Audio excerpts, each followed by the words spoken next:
வணக்கம். சிவன் ஜோதிடம். இந்த ஜோதிட சேனலில் சனி பகவான் 7.5 சனியாக வந்தால் அவர் தருகின்ற பலன்கள் இப்படித்தான் இருக்கும். 12 ராசிக்கும். மேச ராசியாக இருக்கலாம், ரிஷபராசியாக இருக்கலாம், மிதுனம், கடகம், சிம்மம், கன்னி, துலாம், விருச்சகம், தனுசு, மகரம், கும்பம், மீனம்.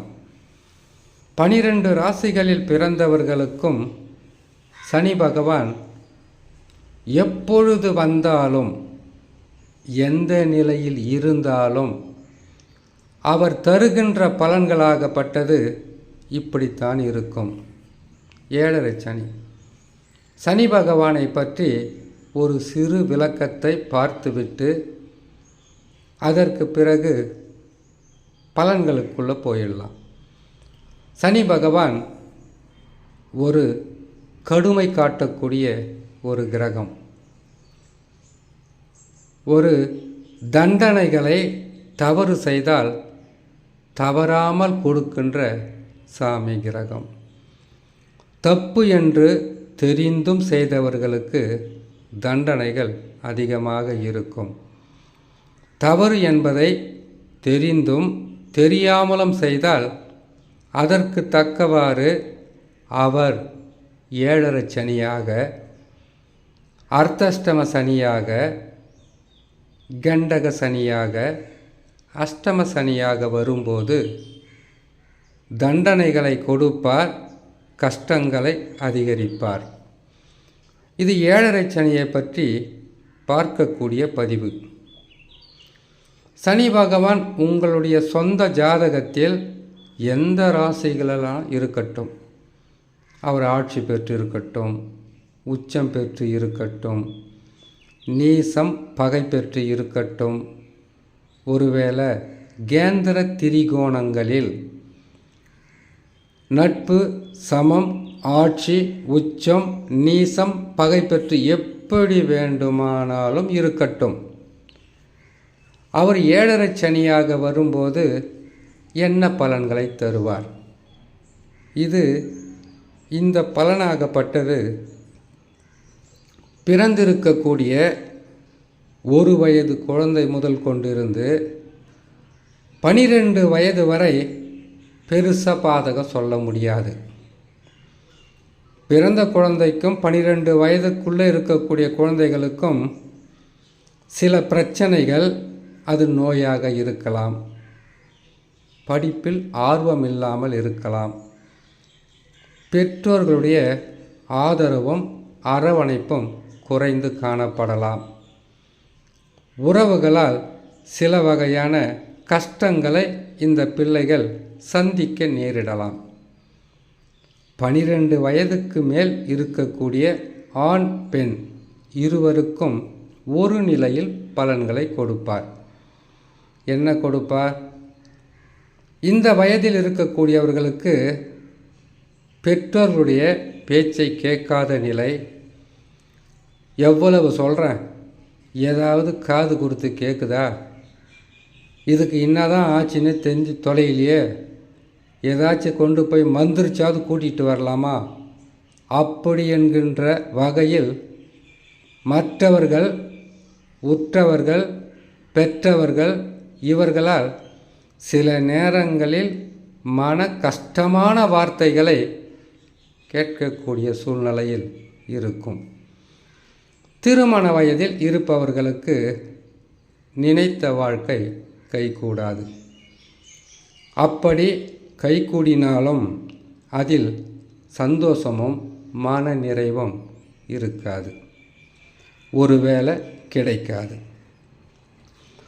திருமணத்தில் உங்களுக்கு விருப்பம் இருக்கோ இல்லையோ, கடமைக்காக திருமணத்தை செய்து கூட உங்களை வீட்டை விட்டு துரத்தலாம், இல்லை மாட்டி வைக்கலாம் என்ற எண்ணத்தில் கூட திருமணங்களை செய்வதுண்டு.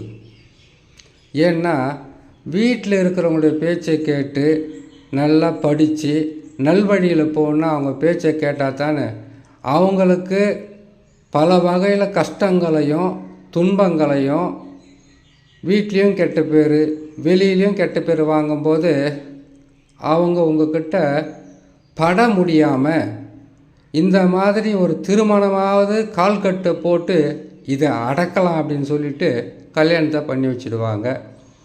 கல்யாணம் பண்ணதுக்கப்புறம் 7.5 சனியில் கல்யாணத்தை பண்ணுறீங்க. அப்போ கொஞ்ச நாள் பொறுத்திருந்து நீங்கள் சொல்லுவீங்க, 7.5 சனியில் கல்யாணத்தை பண்ணலை, அந்த சனியே பிடிச்சி எனக்கு கல்யாணம் பண்ணி வச்சிட்டாங்க மாதிரி இருக்குது, பெரிய எம்சியாக இருக்குது அப்படின்னு சொல்லக்கூடிய அளவுக்கு மன சங்கடங்களை சந்திக்கக்கூடிய சூழ்நிலையாக இருக்கும். சரி, இது திருமண வயதில் இருக்கிறவங்க. ஒருத்தருக்கு இந்த நிலையில், ஒருத்தருக்கு எவ்வளவு தேடினாலும் வரன் அமையாது. வரன் அமைஞ்சால் ஏதாவது ஒரு தடை, ஏதாவது ஒரு பிரச்சனை, இது குறையாக இருக்குது, அது குற்றமாக இருக்குது, அது வேணாம் இது வேணான்னு திருமணத்தை தட்டி கழிப்பதும் இல்லை வர்றவங்களுக்கு உங்களை பிடிக்காமல் போவதும் இது ஒரு நிலையில் ஏற்படும். இதனாலையும் மன கஷ்டங்கள் வரலாம். வேலை செய்பவர்களுக்கு வேலையில் நல்ல பெயர் கிடைக்காது. எவ்வளவு கடினமாக உழைத்தாலும் உழைப்புக்கேற்ற ஊதியம் பெறுவது என்பது அவ்வளவு எளிதில் நடக்காது.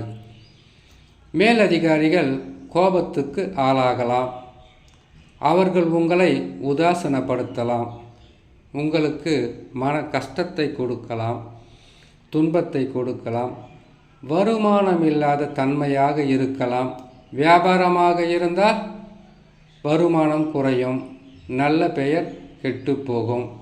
வேலையை செய்யலாமா விட்டு விடலாமா என்கின்ற மனநிலையில் உங்களை கொண்டு செல்லும். இது சொந்த தொழில் செய்கிறவங்களாக இருந்தாலும் சரி, வேலைக்கு போகிறவங்களாக இருந்தாலும் சரி, வியாபாரம் செய்கிறவங்களாக இருந்தாலும் சரி, குடும்பத்தில் இருப்பவர்களாக இருந்தாலும் இத்தகையான மன சூழ்நிலைகளுக்கு ஆளாகக்கூடிய நிலையாக இருக்கும். அடுத்தது குடும்பத் தலைவன் தலைவி. இங்கே தான் நிற்கிறார் சனி பகவான் கரெக்டாக. குடும்பத் தலைவனாகவோ இல்லை தலைவியாகவோ இருந்துவிட்டால் அவர்களுடைய பாடு என்பது அதோ கதிதான். ஏன்னு கேட்டால், குடும்பத் தலைவன் தலைவி என்பது ஒரு குடும்பத்தை கட்டி காக்கக்கூடிய மிகப்பெரிய ஒரு பொறுப்பில் இருக்கக்கூடிய மனிதர்கள். ஆணாக இருக்கலாம், இல்லை பெண்ணாக இருக்கலாம்.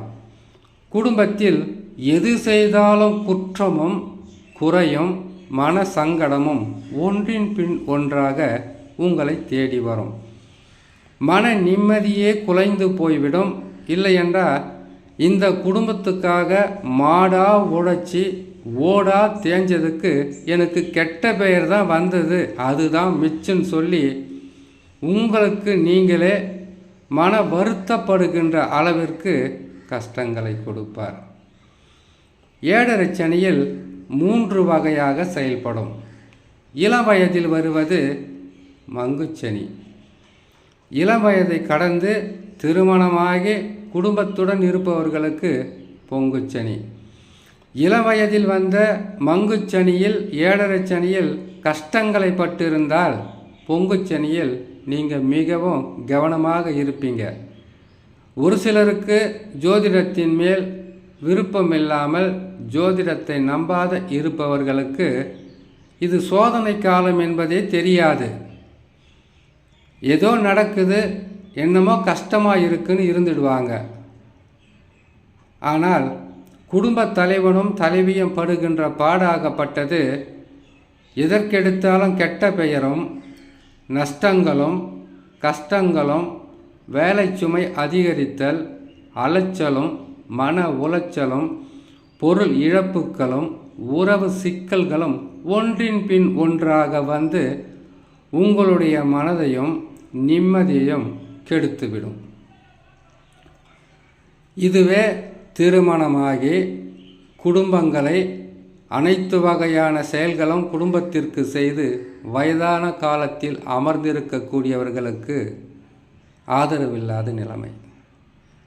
எவ்வளவோ செஞ்சேன், பிள்ளைங்களை படிக்க வச்சேன், பிள்ளைங்களுக்காக இரவு பகலாக கண் விழித்து சரியான உணவும் உட்கொள்ளாமல், சரியான முறையில் உறக்கவும் கொள்ளாமல், பிள்ளைங்க, குடும்பம், மருமகன், பேரன், பேத்தின்னு உடைச்சதுக்கு பசியார உணவு இல்லை, நிம்மதியான உறக்கம் இல்லை, உடல் நலத்தில் இருக்கக்கூடிய பாதிப்பை எப்படி இருக்குன்னு கேட்கக்கூட நாதி இல்லாமல் இருக்கின்ற நிலையை உருவாக்குவார்.